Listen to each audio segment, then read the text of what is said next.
Un cordial saludo, mi nombre es Juan Diego Pulesio. Hoy vamos a hablar en la actividad académica de la Universidad de Caldas sobre el manejo perioperatorio de la terapia biológica. Bienvenidos. Vamos a dar entonces un derrotero de lo que vamos a hablar hoy. Inicialmente vamos a hablar sobre la historia de los anticuerpos monoclonales. Posteriormente hablaremos un poco sobre su estructura en la forma en la que se producen, cuáles son los más comunes, el mecanismo de funcionamiento específico de algunos de ellos, qué riesgos se han identificado en el entorno perioperatorio y finalmente qué debemos hacer con ellos y unas conclusiones.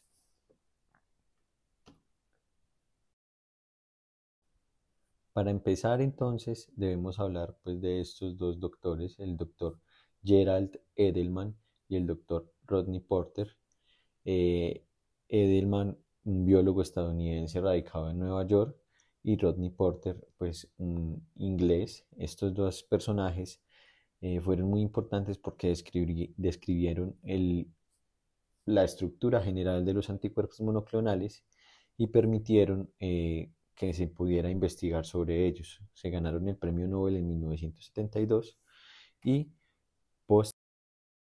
posteriormente, hacia 1986, pues se desarrolla entonces el primer anticuerpo monoclonal licenciado. Se llamaba Muromonab. Era un anticuerpo derivado del OKT3 y era utilizado pues para tratar los rechazos en los pacientes que eran trasplantados renales.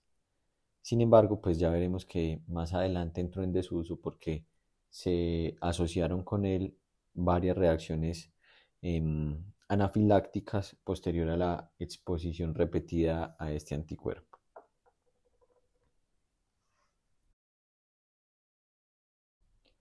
Estamos hablando entonces de un grupo de medicamentos que en la última década y en los últimos 30 años en general ha crecido vertiginosamente. Hacia el 2014 se encontraban 30 anticuerpos monoclonales aprobados por la FDA, pero cuando analizamos su desarrollo en el tiempo, realmente hoy en día tenemos muchos más y se ha convertido en un objetivo para la industria farmacéutica, con unos costos anuales aproximadamente de 20 billones de dólares y uno de los principales motivos de desarrollo y de interés para la industria.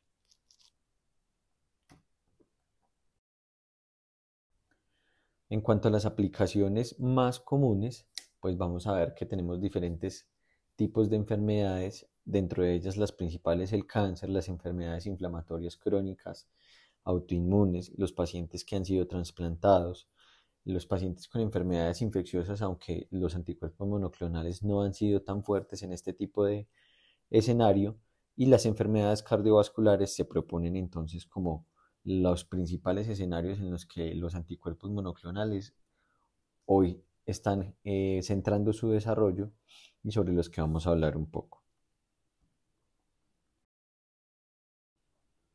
Cuando estamos hablando de la estructura de los anticuerpos monoclonales, debemos diferenciar una cadena liviana, que es la que vemos pues en color verde, y una cadena pesada.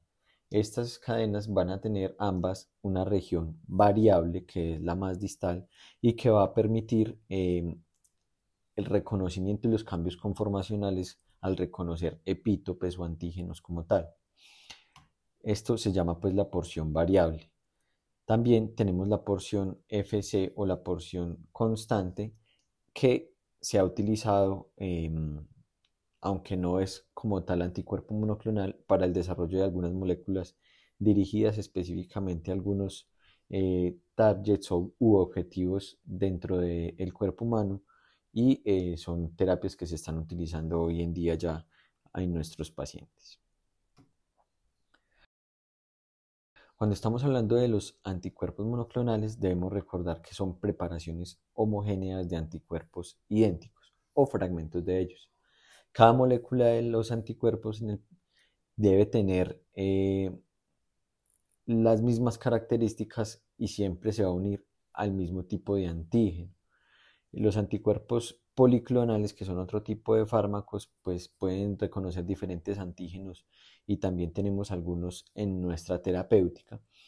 Y debemos reconocer que la eficacia pues, del anticuerpo monoclonal va a depender de la capacidad de este anticuerpo monoclonal de reconocer siempre el mismo antígeno o el epítope, y va a depender también de la región determinante de complementariedad, eh, que ya veíamos que se encuentra en la porción variable del anticuerpo monoclonal, y obviamente del antígeno objetivo, dado que si este antígeno varía o tiene la capacidad de modificarse, pues la especificidad del tratamiento también va a disminuir.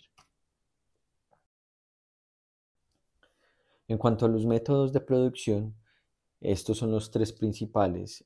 En la inmunización animal, obtener un anticuerpo de un anticuerpo existente, o explorar una biblioteca de anticuerpos que se hace pues, en un laboratorio de biología molecular. Vamos a ver un poco más en detalle cada uno de estos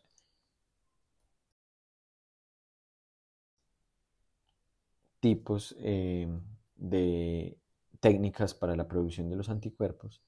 La inmunización animal, que fue la primera pues, que se utilizó en nuestro medio, y con la que se hizo el primer anticuerpo que se utilizaba para tratar los rechazos a los trasplantes renales, pues está basada en la inoculación de un antígeno específico en un ratón o en un animal, y posteriormente, ante los anticuerpos desarrollados en este organismo, lo que se hace es aislar el antígeno conocido y esos complejos antígeno-anticuerpo en el vaso del animal, posteriormente extraerlos y tratar de eliminar esas cadenas relacionadas con la especie, específicamente, digamos en nuestro caso, las cadenas murinas, ¿cierto? Para poder humanizarlo.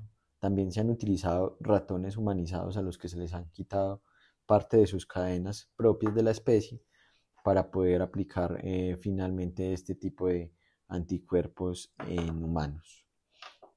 Como ya lo veíamos con el primer anticuerpo monoclonal que se hizo pues, en la historia, este tipo de producción tiene el problema de que está relacionada con rechazo, ¿cierto? Con activación del sistema inmune del humano, y además con episodios de anafilaxia, por lo que cada vez pues, este método está más en desuso para su uso en humanos. Otro pues, de los métodos a los que estamos, digamos que expuestos en nuestro medio hoy en día, es el de obtener un anticuerpo existente de un ser humano. Este tipo de método está basado en las reacciones linfocitarias pues, normales de nuestras defensas, y lo que se hace es que a través de obtención de muestras de ganglios linfáticos se aísla el anticuerpo y se cultiva pues, en un laboratorio. Este es el caso de moléculas como el bamlanivimab, que se utilizó para tratar de mitigar los efectos de la pandemia del COVID, y realmente pues en este campo nos falta investigación para poder usarlo pues de manera más amplia. Finalmente, el último método pues consiste en explorar una biblioteca de anticuerpos. Lo que se hace es infectar generalmente un microorganismo, por ejemplo, una bacteria con un antígeno específico. em, Se aíslan esos complejos antígeno-anticuerpo y se seleccionan los anticuerpos a través de un bacteriófago, que generalmente es un virus, que permite pues aislar como tal ese anticuerpo que queremos frente al antígeno específico que se ha inoculado. Y finalmente, lo que se hace para producirlo en masa es un proceso llamado hibridación, en el que una célula B de mieloma múltiple, a la que se le han quitado sus características malignas y que aprovecha estas características del mieloma múltiple, de su multiplicación eh, acelerada, para servir como caldo de cultivo en un laboratorio y producir el anticuerpo de manera industrial. Otro de los procesos es la inmortalización, ¿cierto? Que se hace pues en el laboratorio y es a través de un medio que se conoce como HAT. Eh, este medio está compuesto por hipoxantina, aminobacterina y timidina y básicamente funciona como un caldo de cultivo para células eucariotas que van a producir el anticuerpo que posteriormente va a aislarse pues en ese inmunensayo sobrenadado celular y va a permitir su producción en masa. Tenemos que hablar también de las proteínas de fusión IgG1, ya les hablaba de la porción FC, de los anticuerpos monoclonales, y es que moléculas como el etanercept, utilizado pues para diferentes patologías y específicamente para atacar sobre el factor de necrosis tumoral alfa y el factor 8 recombinante humano, eh, son moléculas que se han utilizado aprovechando esta porción FC para aumentar su biodisponibilidad y su vida media y permitir así lograr mantener objetivos terapéuticos. Entonces, aunque no constituye como tal un anticuerpo monoclonal, esta molécula está desarrollada pues, en base a las investigaciones con anticuerpos monoclonales. En cuanto al mecanismo de acción, ya habíamos hablado un poco de este tema. La afinidad del anticuerpo monoclonal va a depender pues, de esa cadena variable y el reclutamiento de la respuesta inmune, dependiendo de cuál sea el objetivo dentro del organismo humano, va a depender de esa porción constante de la porción FC del anticuerpo monoclonal. Como tal, el anticuerpo monoclonal, y esto se modifica en la porción variable del anticuerpo, va a estar dirigido contra un antígeno de superficie de una molécula, ¿cierto? O de una célula en específico, contra una proteína plasmática, generalmente contra los receptores de inmunoglobulina G en algunas enfermedades, o contra un organismo infeccioso o alguna parte o algún antígeno que éste produzca. Y realmente estos van a ser como, en términos generales, los tipos de mecanismo de acción que van a tener los anticuerpos monoclonales. Hacia el 2017, la Organización Mundial de la Salud, y en este caso es importante hablar sobre ella porque es la entidad encargada de designar la nomenclatura para los anticuerpos monoclonales, había aprobado aproximadamente 500 nombres con nomenclatura internacional para anticuerpos monoclonales. Esto nos permite ver pues, que en el futuro próximo saldrán al mercado muchísimas más moléculas y que este tema pues, cada vez va a cobrar más importancia. En cuanto a la nomenclatura, realmente existe una resolución de la Organización Mundial de la Salud en la que nos da pues como todas las partes de la nomenclatura de los anticuerpos monoclonales. Aquí se colocan algunas de ellas, las más comunes, y vamos a verla pues que tiene una parte o prefijo o también llamado infijo en el que nos va a hablar de el tipo o la definición o el objetivo que tiene el anticuerpo monoclonal. En este caso, por ejemplo, el prefijo Li, que es común, lo vamos a ver que tiene una función inmunomodulatoria, y el prefijo OS, que también es común y que ya se utiliza mucho en nuestra práctica, va a estar relacionado con el tejido óseo. Eh, Tenemos otra parte de la nomenclatura de los anticuerpos monoclonales y en este caso pues vemos aquí que dentro de los más comunes pues vamos a tener esta característica de la U de humano. Sin embargo, importante resaltar por ejemplo la E, que ha sido desarrollado el anticuerpo monoclonal en un hámster, y también por ejemplo la A cuando ha sido desarrollado en un murino.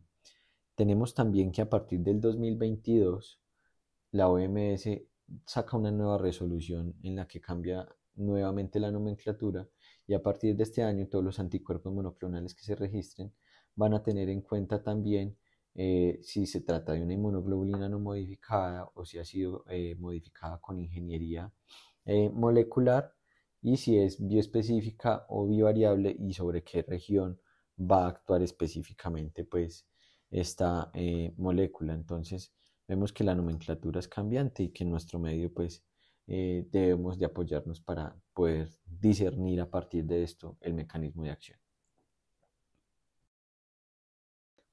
Vamos a empezar a hablar ahora entonces de entidades específicas y vamos a empezar con las neoplasias. Los anticuerpos monoclonales han sido utilizados para tratar entidades como la leucemia linfocítica crónica, como el linfoma folicular, y uno de los más utilizados es el rituximab. Con el rituximab, entonces vamos a ver que es una molécula que está dirigida frente al CD20 y se ha relacionado en la literatura con episodios de anafilaxia, además con liberación y degranulación de mastocitos, y es por eso que en la literatura se sugiere utilizar opioides que no generen tanta degranulación de mastocitos como el fentanilo, por sobre otros como la morfina o la hidromorfona. En cuanto al tiempo en el que podría ser utilizado de manera segura en el perioperatorio, se habla en la literatura de 28 días. Sin embargo, esto es recomendación de expertos y realmente el rituximab, al ser utilizado para diferentes patologías, inclusive patologías autoinmunes como la artritis reumatoidea y el lupus eritematoso sistémico, vamos a encontrar que hay conceptos divergentes en la literatura, inclusive dentro de las mismas guías. En esta que es la guía de la Sociedad Americana de Reumatología, pues por ejemplo vemos que el rituximab que aparece aquí de primero nos van a decir que debe esperarse por lo menos 4 o 6 meses cuando se hace cirugía electiva, eh, y que muchas veces en algunas ocasiones pudiera continuarse, pero con el concepto de un experto. Mientras que en otras ocasiones lo que nos recomienda, como lo vemos aquí al final, es suspenderlo y esperar por lo menos 7 meses para poder realizar la cirugía.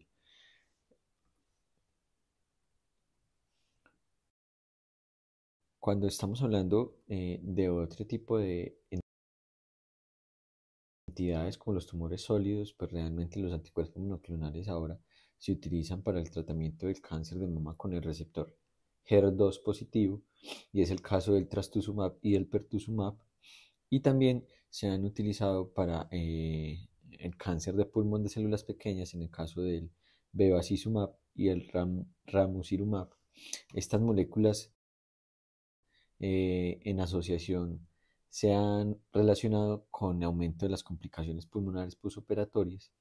Inclusive se han identificado que los pacientes que están sometidos pues, a este tipo de terapia con biológicos, ya sea de manera neoadyuvante o coadyuvante, presentan síntomas respiratorios desde antes de la cirugía, y se sugiere hacer una búsqueda activa en el interrogatorio de este tipo de síntomas. Además, como punto de buena práctica sugieren utilizar rayos X de tórax antes de la cirugía para identificar posibles complicaciones a nivel pulmonar, y sugieren tener también algo de cuidado con la vigilancia posoperatoria de estos pacientes, dado que ante la aumento en la incidencia de complicaciones pulmonares, en algunos casos sería de valor realizar vigilancia en unidades de cuidado intermedio o de cuidado intensivo según el caso.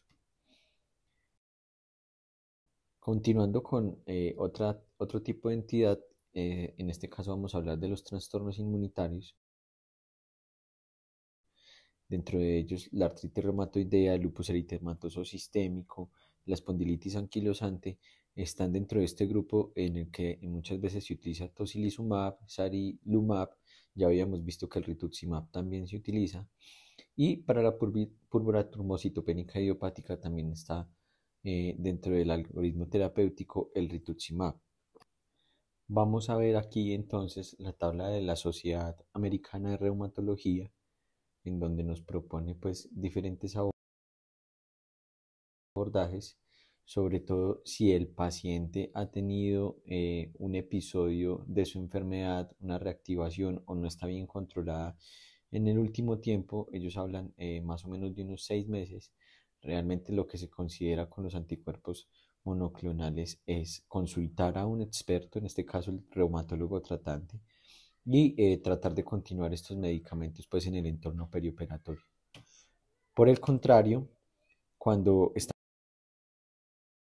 estamos hablando de pacientes que han estado con su enfermedad controlada y que realmente no tienen o se sopesa ese riesgo-beneficio de un nuevo episodio de la enfermedad autoinmune versus la suspensión del tratamiento, que también se ha relacionado obviamente pues con infecciones.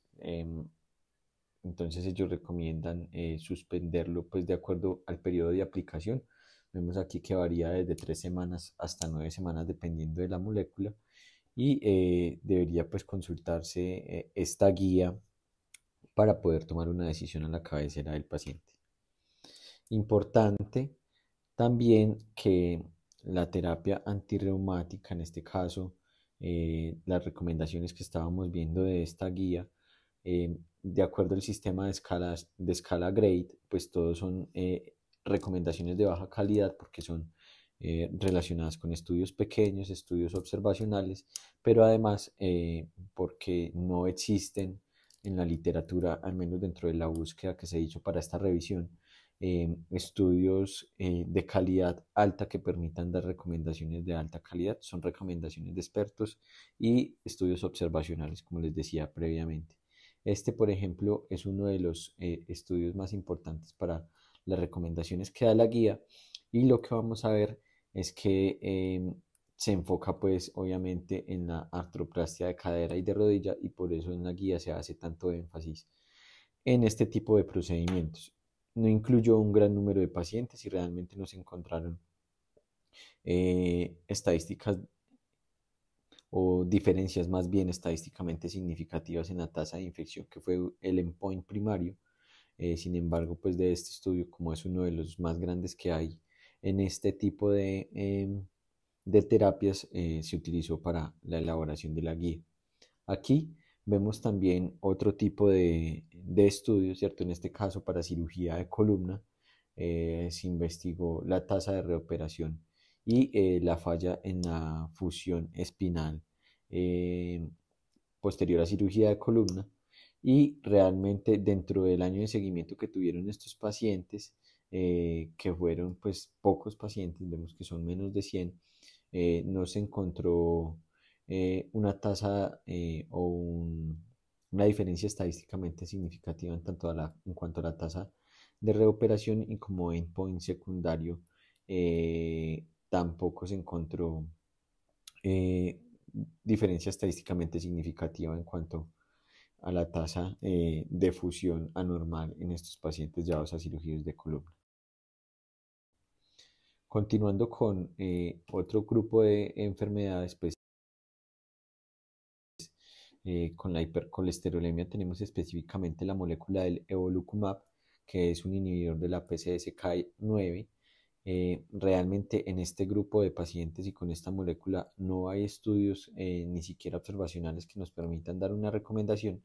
Sin embargo, sí hay publicado un protocolo de estudio en el que se va a estudiar las posibles implicaciones del evolucumab en los pacientes con infarto del miocardio y que son llevados a cirugía. Sin embargo, este estudio pues apenas está en proceso.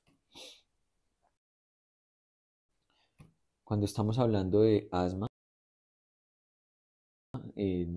las terapias antiinmunoglobulina E con omalizumab pues no se han estudiado en el perioperatorio, al menos dentro de la búsqueda bibliográfica que se hizo, y uno podría hipotetizar pues que el paciente que está con omalizumab, el riesgo de desarrollar asma casi fatal o una crisis asmática que comprometa su vida en el entorno perioperatorio, justificaría la continuación de este medicamento. Sin embargo, en la literatura pues no hay una recomendación o algún artículo que podamos utilizar para dar una recomendación frente a este medicamento. Continuando con la osteoporosis, pues uno de los principales medicamentos utilizados para el tratamiento de la osteoporosis severa en este momento es el denosumab, que se comporta como un antirresortivo y que en este caso está dirigido hacia la osteoprotegerina se comporta como un análogo de ella y lo que hace es disminuir pues, la actividad y la expresión de los osteoclastos, logrando así su efecto antirresortivo. En la literatura se hipotetiza que por lo menos suspenderlo durante 28 días sería la recomendación. Sin embargo, en muchas ocasiones lo que se habla es que debería eh, suspenderse o tratar de no colocarse en los 6 meses previos a una cirugía y se ha demostrado en varios casos de osteonecrosis de la mandíbula en pacientes que están recibiendo denosumab, lo que constituiría pues una preocupación eh, en este caso en los pacientes que vayan a ser sometidos a cirugía de mandíbula o procedimientos dentales. Continuando con la enfermedad inflamatoria intestinal, realmente moléculas como el infliximab, el adalimumab y el golimumab han sido utilizadas para el tratamiento de esta patología.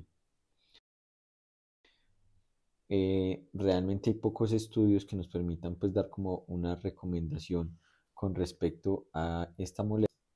Sin embargo, se encuentran algunos y este es uno de ellos en el que este tipo de terapias pues no se asociaron con ningún riesgo en el aumento en la tasa de infección o en la infección del sitio operatorio en pacientes llevados a cirugía de la cavidad abdominal. Asimismo,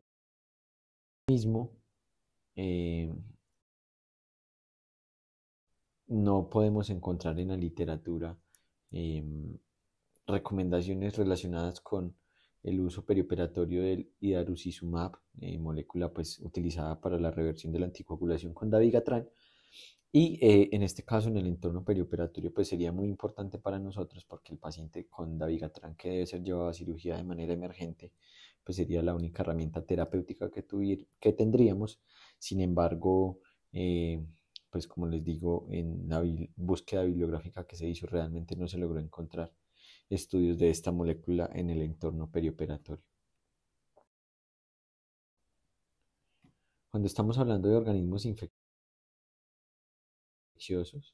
eh, algunos de los anticuerpos, sobre todo policlonales, se han utilizado para tratar la infección por Clostridium difficile y la inmunoglobulina G intravenosa pues es una de las herramientas para el tratamiento de esta infección. Sin embargo, pues no existen estudios en el entorno perioperatorio que nos permitan dar una recomendación. Y finalmente, en cuanto a las enfermedades neurológicas, pues tenemos varios grupos de medicamentos que van a estar utilizados para este tipo de enfermedades. Es el caso del natalizumab, del alemtuzumab, del ocrelizumab, del rituximab. Nuevamente aparece aquí este anticuerpo monoclonal del eculizumab. Y dentro de la literatura, pues encontramos poca evidencia de qué hacer con ellos en el entorno preoperatorio. Esta es un documento publicado por la Mayo Clinic en el que básicamente nos dice pues que ninguno de estos medicamentos que acabo de mencionar debería suspenderse en el entorno perioperatorio. Sin embargo, cuando uno se va a mirar de dónde se ha extrapolado esta recomendación, pues lo que podemos ver es que se ha extrapolado de los insertos de los medicamentos y realmente pues no tenemos estudios relacionados con estas moléculas en el entorno perioperatorio. En resumen, ¿qué debemos hacer? Debemos conocer el tipo de moléculas que tenemos, cuál es su potencial mecanismo de acción y si existen algún tipo de riesgo en el entorno perioperatorio, aunque ya vemos pues que con la mayoría de las moléculas no hay mucha evidencia. Como conclusión, entonces debemos conocer que los anticuerpos monoclonales son un grupo creciente de medicamentos con diferentes mecanismos de acción, pero con un mecanismo de acción general. Es importante conocer las generalidades de ellos, que su nomenclatura nos puede dar información y que podemos consultarla pues en el documento de la OMS. Nos habla un poquito del mecanismo de acción, de su mecanismo de producción y nos podría dar inferencias sobre cuáles son las posibles complicaciones relacionadas con ellos. Que hace falta evidencia para hacer recomendaciones perioperatorias con la mayoría de anticuerpos monoclonales, ya veíamos que hay algunos que se han relacionado sin una diferencia estadísticamente significativa con aumento en el riesgo de infección, otros con osteonecrosis de la mandíbula. En general, la evidencia disponible es de baja calidad o inclusive inexistente y que es importante conocer las complicaciones que hasta el momento han sido reportadas con el uso de alguno de estos anticuerpos monoclonales para poder tomar decisiones que nos permitan mitigar el riesgo en el entorno perioperatorio. En fin, eso sería todo por la charla. Eso sería todo para la charla de hoy y esperamos contar nuevamente con su visualización en el canal del posgrado. Al lado derecho dejo el QR con el link hacia el canal de YouTube y la página de Facebook del posgrado. Hasta pronto.